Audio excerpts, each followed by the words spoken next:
새로울 신, 매울 신, 무엇보다 믿을 신, 뉴스 신세계 헬마우스 임경민 작가 오셨습니다. 어서 오세요. 안녕하세요. 김윤지 시사인 기자 모십니다. 어서 오세요. 네, 안녕하세요. 기사라고. 네, 뭐 금요일이니까요. 넓은 마음으로 네, 이해하겠습니다. 감사합니다. 우리 지금 청취자 돌팅이님께서 은지 오겹 기자님이라고 호칭을 붙여주시네요. 영광입니다. 그게 별명이신 것 같더라고요. 은지오겹. 자, 그러면 오늘도 뉴스가 굉장히 많은데요. 먼저 무엇보다도 이 서해안에 이 군사적 충돌이 발생하는 게 아닌가 굉장히 불안한 하루를 보냈습니다. 그렇습니다. 사실은 이제 남과 북이 모두 9.19 군사 합의에 대해서 이제 실효를 잃게 만들고 있는, 뭐 경쟁적으로 그러고 있는 와중이기 때문에 더 불안함을 느끼시는 분들이 많으실 텐데, 오늘 오전에 9시부터 11시까지 북한군이 백령도 북방의 장산곶 일대, 그리고 연평도 북방의 등산곶 일대에서 200여 발 이상의 포병 사격을 했다라고 합동참모본부에서 오늘 오후에 발표를 했습니다.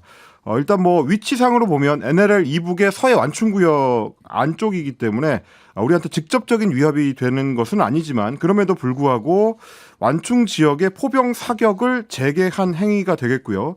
2022년 12월 6일에 강원도 고성과 금강 일대에서 실시한 이후로 1년 1개월 만에 해상 완충구역의 사격 훈련을 다시 한 겁니다. 우리 군에서는 북한의 해상 도발에 대한 상응 조치로 우리도 서북도서에서 대응 해상 사격 훈련을 이제 실시를 했고요. 백령도에 있는 해병 6여단 그리고 연평도 소재 연평부대가 오늘 오후 3시부터 K9 자주포하고 전차포를 동원을 해가지고 해상 사격 훈련했습니다. 서북도서에 배치된 해병부대가 해상 사격 훈련을 실시한 거 우리는 2018년 9.19 남북 군사 합의가 체결된 이후로 오늘이 처음입니다. 이것 때문에 사실 북한 백령도와 연평도에서는 주민 대피령이 내려졌는데요. 연평면 사무소에서는 오늘 낮 12시 2분과 12시 30분 두 차례에 주민 대피령을 내렸고, 백령면 사무소에서도 비슷한 시각에 대피소로 이동해달라는 대피 방송을 했습니다. 이게 NLL 북쪽이니까 북한이 관리하는 해역이고 9.19 군사합의에 따르면 완충구역으로 여기서도 군사훈련 하지 말자, 군사행위 하지 말자라고 돼 있었던 구역이죠. 근데 9.19 군사합의가 파기가 되면서 그 완충구역, 과거의 완충구역인 거죠. 그러니까 지금으로서는 완충구역이라고 할 수 없는, 여기서 있었는데, 저는 이 뉴스를 보면서 북한에서 9시부터, 북측에서 9시부터 11시까지 표병 사격을 했잖아요. 백령도 주민 대피령은 12시 2분과 12시 30분이에요. 이게 뭡니까 이게? 너무 늦은 것 아니냐 뭐 이런 얘기가 되는 거죠. 그렇죠. 1시간이 훨씬, 사격 시작 개시 일시로 보자면은 9시로 보자면 3시간 이후, 사격이 종료된 뒤 1시간 이후에 대피령이 나오면 백령도 주민들 불안해서 이거 어떻게 생활을 하죠? 참 답답한데요. 자, 전문가 연결해서 이번 그 군사적인 서로 양측의 군사 훈련이 있었던 건데 이 사태 어떻게 봐야 될지 김동엽 북한대학원 대학교 교수님 연결해서 직접 여쭤보도록 하겠습니다. 교수님 나와 계시죠? 예, 안녕하십니까? 네. 자, 북한군의 해안표 사격 이거 어떻게 보셨습니까? 저는 누가 먼저라고 할 게 없을 것 같아요. 지금 상황에서 놓고 보면 그냥 국방부 발표라든가 그냥 언론만 놓고 보면 북이 먼저 9시에 발사를 하고 그거에 대한 우리 대응 사격으로서 정당하게 우리가 뭐 3시에 발사했다 뭐 이렇게 이해를 되는 것 같은데요. 네네. 앞서 이제 제가 말씀들을 들어보니 이미 그것은 과거죠. 9.19 군사 합의의 완충구역이라는 것은 지금은 존재하지 않는 거예요, 사실요. 그렇죠, 그렇죠. 예, 아니고요.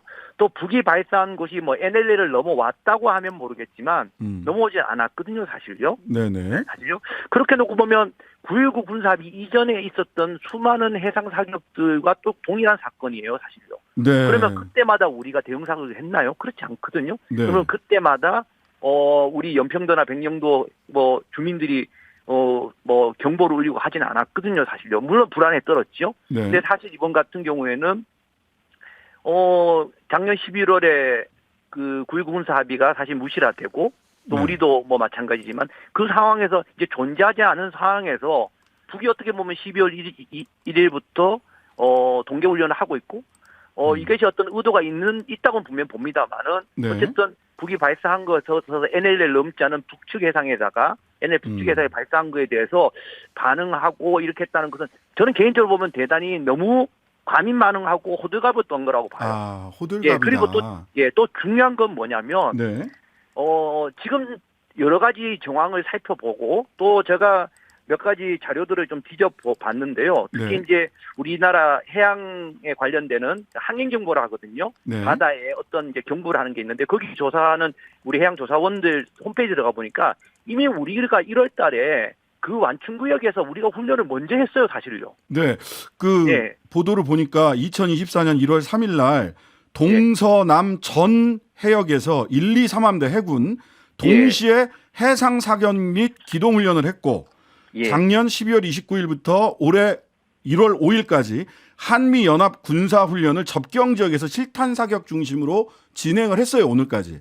아, 그렇죠. 그러니까 이제 해상뿐만 아니라 지상까지 그렇게 했었던 것이고요. 그러니까요. 그러니까 이제 포천 지역, 그러니까 지상의 완충구역에 포함됐는지는 정확히 알 수 없지만, 네. 뭐 동해상, 서해상, 남해상에 한 것은 다 포함되지는 않아요. 네. 그 조사가 쭉 보니 그 그림만 보니 뭐 완충구역에 포함된 곳이 딱 한 군데 있는 것 같아요. 아, 예, 실제적으로. 그러니까 어찌되었든 한 군데든 두 군데든 실제 사격이 이루어졌다고 한다면, 네. 뭐 1월 3일 날 우리가 먼저 완충구역 내에서 사격을 한 거예요. 아, 네.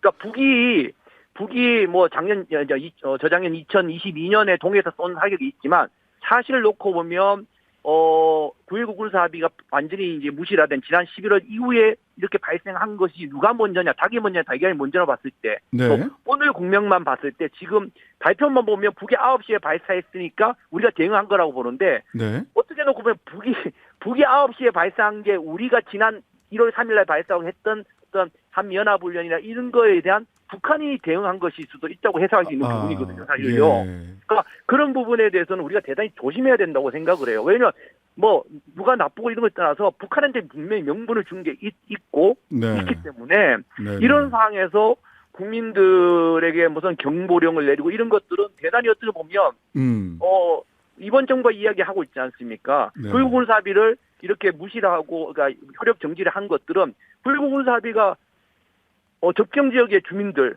네. 더 불편하게 하고 더 평화를 못했기 때문에 그거를 효력 정지를 하고 무시를 하겠다라고 한 거 아니에요? 네. 그런데 실질적으로 그렇게 하고 보니까 오히려 뭡니까? 오히려 그 접촉 지역에 있는 주민들의 삶이 더 피폐해지고 있는 거 아니겠어요? 예, 연평도 주민들 대피소로 막 긴급 피난하고. 가야 됐고 오히려 9.19 군사합의 이전에 아까 말씀드렸지 북이 해상 사격을 하든 우리가 무슨 사격을 하든 대피소에 간 적 없어요, 사실요. 아. 없는데 지금은 오히려 그때보다 더 불편해지고 해상 사격 한다고 백령도로 들어가는 여객선까지 여객선. 중단을 시키는 이런 기가 더 못해진 상황이 벌어진 거예요. 네, 네.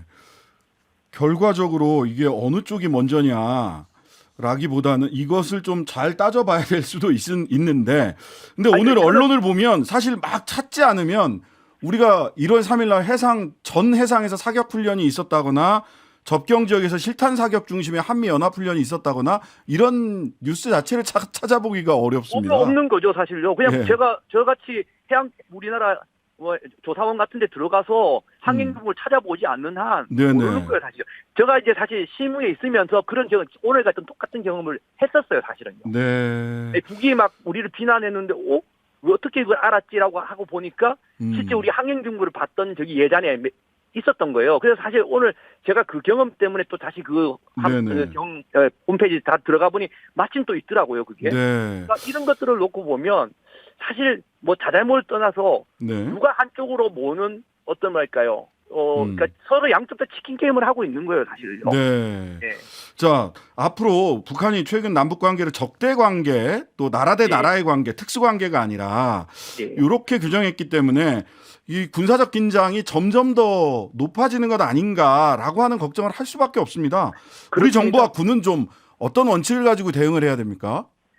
사실은 이제 9.19 군사 합의가 이게 무시가 될 때부터 지금 이 상황으로 갈 것이다라는 것은 뭐 예측이 된 부분이에요. 그렇죠. 사실 이것 때문에 북이 가만히 있겠다라고 생각을 했다면 잘못된 거죠. 그러니까 이렇게 상황을 만들었다고 하면 거기에 대한 분명히 전략적이거나 뭔가 대응 방안이 있어야 된다고 생각을 해요. 그러니까 네. 끈끈이 대응한다고 한다면 오히려 지금 앞서 말씀드렸듯이 9.19 이전보다 과거보다 훨씬 더 불편함을 넘어서서 정말 평화롭지 못한 주민들의 삶 속에서 평화를 다 뺏어버린 거거든요. 네. 그러니까 이런 것들에 대해서는 그러니까 끈끈이 대응하는 것이 아니라 대단히 좀 담대하면서도 어떤 경우에서는 대담한 면도 있지만 무시하는 부분도 필요한 것이고 네. 대단히 전략적으로 접근해야 될 필요가 있어요. 잘못하면 북한이 이런 것들을 했을 때 우리의 어떤 군사적인 행동이라든가 이런 것들을 유인하는 경우가 있거든요. 아이고, 알겠습니다.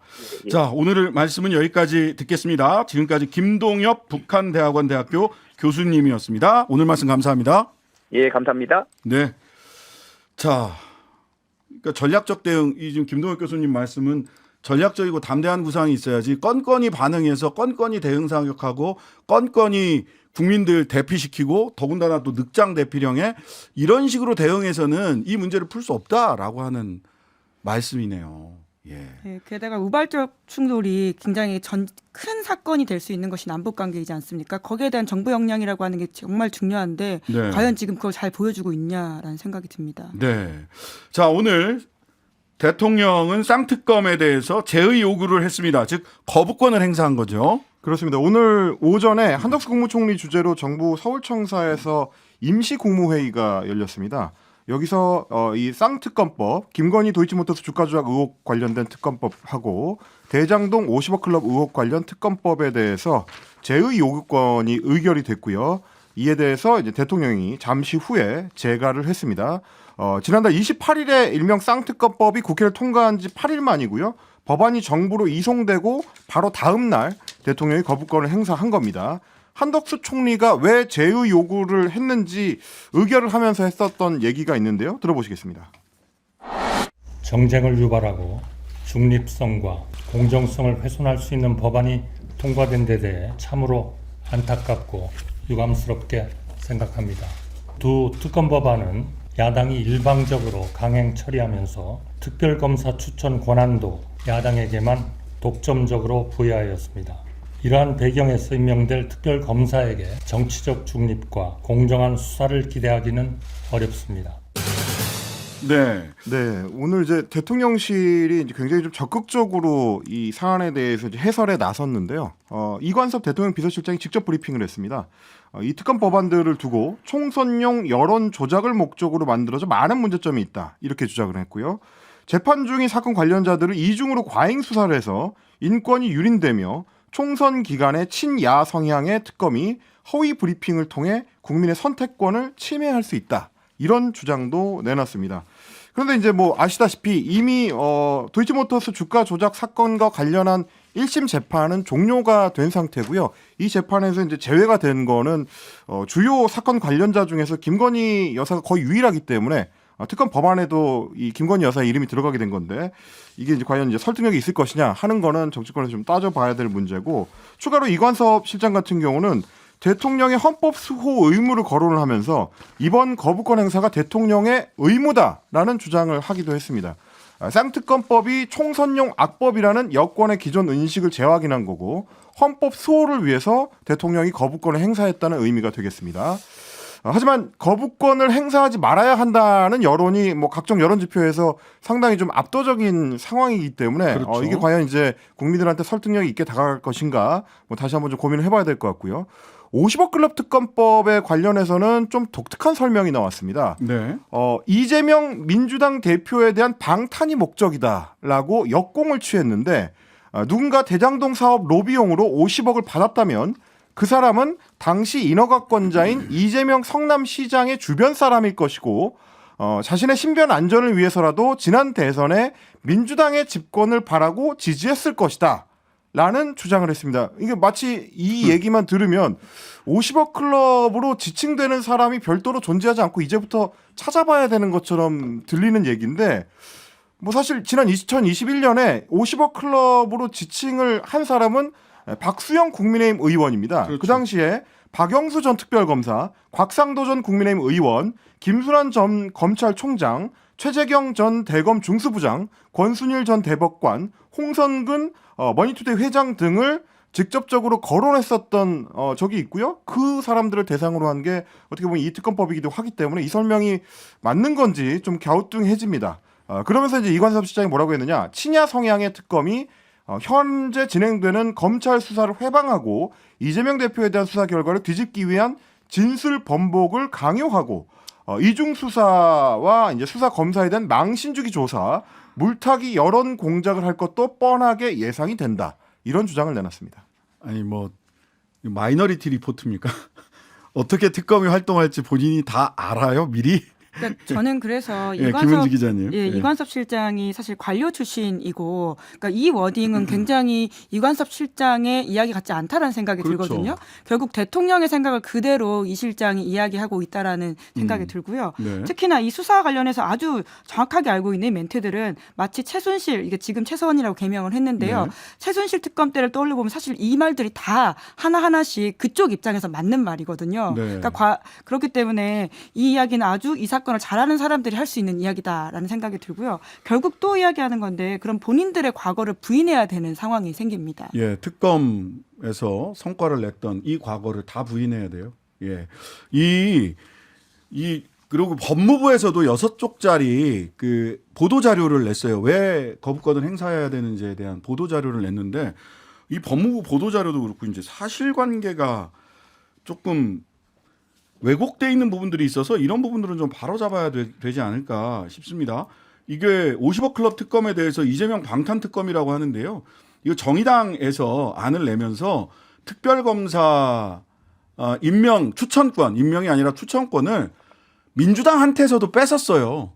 특별검사 임명을 비교섭단체 정당들이 추천을 비교섭단체 정당들만 하게 돼 있습니다. 즉 이게 이재명 방탄용 특검 아니냐라는 말이 나오지 않도록 아예 법안에서 민주당은 특검 추천에 관여하지 못하도록 해놨거든요. 그런데 이런 법안 내용이 있음에도 불구하고 방탄특검이다라고 이관섭 비서실장이나 법무부에서 그런 취지의 근거를 대는 거는 사실이 아니다. 일단. 그다음에 뭐 문재인 정부에서 2년 동안 탈탈 털었는데 조사조차 하지 않았다. 이런 거는 대선 앞두고 소환 협의를 했었죠. 근데 대선 끝난 다음에 나가겠다. 이래서 대선 끝날 때까지 검찰이 기다렸잖아요. 그리고 나서 지금까지 감감무소식이잖아요. 뭘 소환조차 못해요? 소환 계획이 있었는데 일정 조절하다가 여기까지 왔지. 뭐 이런 것들은 좀 기사 뒤져보면 다 나오는 얘기인데. 네, 그리고 이제 아까 헌법수호 이야기를 해서 이야기도 좀 짚고 예, 넘어가고 싶은데 오늘 야사당에서 이제 긴급 토론회를 열었습니다. 이 자리에 헌법학자인 이준일 고려대 법학전문대학원 교수가 나와서 네. 내용을 짚었는데요. 네. 대통령이 본인과 가족과 관련해서 거부권을 행사하는 것은 오히려 그것이 초헌법적이고 반헌법적이라는 지적을 했어요. 이제 그러면서 과거에 이제 박근혜 대통령 같은 경우에도 공익실현 의무 위반 같은 경우에는 그것이 문제가 됐었다라는 지적을 하고 있는데요. 오히려 지금 헌법과 관련해서는 본인이 수호하고 있다라는 거꾸로 해석을 하고 있는 게 아니냐라고 이 전문가가 지적하고 있다고 보시면 될 것 같습니다. 예. 바로 이제 그 부분 때문에 민주당에서도 지금 이 거부권 행사에 대해서 권한쟁의 심판을 청구하겠다라는 입장을 계속 좀 강조를 하고 있는 상황입니다. 네. 현직 대통령이 자신의 배우자의 의혹을 사실상 방탄하는 결과가 되는 거부권 행사이기 때문에 이거는 이제 이해 충돌에 해당할 수 있다. 그 부분을 좀 이제 따져보겠다라는 건데요. 네. 이런 민주당의 입장에 대해서 대통령실 내부에서는 일고의 가치도 없다라는 이제 강경론을 여전히 유지하고 있는 것 같습니다. 네. 그리고 이제 오늘 거부권 행사에 대해서 여야 반응을 좀 소개를 해드리겠습니다. 네. 홍익표 민주당 원내대표 대통령이 국민을 버리고 가족을 선택했다라고 이야기를 하면서 자신이나 가족과 관련한 특검 그리고 검찰 수사를 어느 대통령도 거부한 적이 없었다 이렇게 비판을 했고요. 김동연 경기지사 같은 경우는 트위터에다가 짧게 오늘의 거부권 행사를 위해 대통령이 되셨습니까? 라고 이제 일침을 놨습니다. 이준석 전 국민의힘 대표는 거부권은 방탄권이 아니다라고 이야기를 했고 국민의 유승민 전 의원 윤 대통령이 외쳤던 법치와 공정, 상식은 무너졌고 모든 국민은 법 앞에 평등하다는 신장식의 뉴스 아이키 김경빈, 김은지 두 분과 함께 뉴스 신세계 이어가겠습니다. 아까 사실은 광고가 들어오면서 조금 잘렸는데 유승민 전 대표의 그렇습니다. 반응부터 좀 정리를 다시 해주시죠. 뭐 여야 막론하고 지금 비판이 많다는 말씀을 드리는 와중이었는데요. 국민의힘 유승민 전 의원 윤 대통령이 외쳤던 법치와 공정, 상식은 무너졌고 모든 국민은 법 앞에 평등하다는 헌법 가치도 지켜지지 않았다. 이렇게 페이스북에 썼습니다. 그러면서 권력자와 그의 가족도 법 앞에 평등한 나라가 진정한 민주공화국인데 이런 상황에 대해서 민심의 심판이 두렵다라고 이제 글을 맺었습니다. 하지만 한동훈 비대위원장 같은 경우는 조금 전에 기자들과의 문답에서 이런 얘기를 했습니다. 윤 대통령의 특검법 거부권 행사는 너무나 당연하다라는 입장을 다시 한번 확인을 했고요. 대장동 50억 특검은 속이 너무 뻔히 보이는 방탄이라고 이제 표현을 했고, 도이치 특검도 모든 총선 이슈를 덮어가겠다는 의도라고 다시 한번 강조를 했고요. 매일 누구를 불렀다가 뭐 이런 식으로 덮는 거, 이게 목적이고 완전히 새로운 것도 아니고 10몇 년 전 얘기를 가지고 특검을 하자는데 동의하지 않는다. 기존의 어떤 그 주장에서 이제 별로 벗어나지 않는 그런 답변이었습니다. 오늘도 여전히 도이치 특검이라고 하시는군요. 네. 대장동 50억 특검 정도로 이제 표현을 했고요. 네, 대장동을 꼭 붙여야 되고요. 다만 대통령실에서는 이제 특검법 거부권 행사에 대한 대응의 의미에서 제2부속실 설치를 언급을 했습니다. 이관섭 실장 역시 브리핑 과정에서 이야기를 했는데, 제2부속실 설치에 대해서는 대통령이 선거 기간 공약으로 설치하지 않겠다고 해서 지금까지 하지 않았던 건데, 국민 대다수가 설치하는 게 좋겠다고 생각하면 검토하겠다. 좋겠다고 생각하면 지금부터 검토를 하겠다. 도대체 1년 6개월이 넘는 동안에 국민들의 뜻을 어떻게 파악하고 계신 건지. 네. 게다가 특감반 관련해서는 사실 그 특별감찰관 관련해서는 도입 여부에 대해서는 또 이야기를 하지 않았거든요. 그렇습니다. 이제 그러다 보니까 지금 이 상황의 심각성을 제대로 보고 있지 못한 게 아닌가 싶습니다. 사실 이제 뭐 조선일보나 중앙일보 같은 그 언론 매체에서, 보수 언론 매체에서는 계속해서 일종의 딜 카드로 제2부속실 설치하고 이제 특별감찰관 임명을 계속 언급을 해왔었는데, 네. 뭐 엄밀하게 따지면 제2부속실 같은 경우는 영부인을 보조하는 기관이기 때문에 보기에 따라서는 오히려 이제 뭐 기능이 강화되는 걸 수도 볼 수 있기 때문에 이제 양쪽의 측면이 다 있는 건데요. 특별감찰관 같은 경우는 조금 의미가 다르다는 해석들이 많습니다. 네. 뭐 정권 초거나 혹은 뭐 양평 고속도로 같은 추가 의혹들이 터져 나오기 전이었다면 대통령실에서 특별감찰관을 받았을 수도 있는데, 현재 시점에서 실제로 받을 수 있겠느냐, 여기에 대해서는 여권 내에서도 좀 의문을 갖고 있는 분들이 많이 있는 것 같습니다. 한동훈 비대위원장님께 마지막으로 대장동 50억 클럽이라고 이야기를, 이렇게 대장동 50억 클럽 특검이라고 얘기를 하셨는데요. 정식 법 명칭을 알려드리겠습니다. 화천대유 50억 클럽 뇌물 의혹 사건 특별검사 관련된 법입니다. 대장동은 있지도 않아요. 차라리 화천대유 특검이라고 하시든가. 자, 이재명 대표를 피습했던 살인 미수 혐의가 지금 살인 미수 혐의로 구속된 피의자 변명문 일부가 언론을 통해서 좀 나왔습니다. 네, 그렇습니다. 어제도 저희가 뭐 살짝 소개를 해드렸는데 8쪽짜리 변명문을 참고해달라라는 게 어제 영장실질심사에 참석할 때 김 씨의 이제 발언이었습니다. 근데 내용을 좀 봤더니 지난 정부 때 부동산 폭망, 대북 굴욕 외교 등으로 경제가 쑥대밭이 됐다. 윤 정부가 들어섰지만 이재명이 당대표로 나오면서 거대 야당 민주당이 이재명 살리기로 올인하는 형국이 됐다. 이대로는 총선에서 누가 이기더라도 나라 경제는 파탄난다. 이런 식의 이제 내용이 포함되어 있었다고 하고요. 이 외에도 상당히 좀 정치성을 띤 말들을 장황하게 적어뒀다라는 게 조선일보의 취재 결과입니다.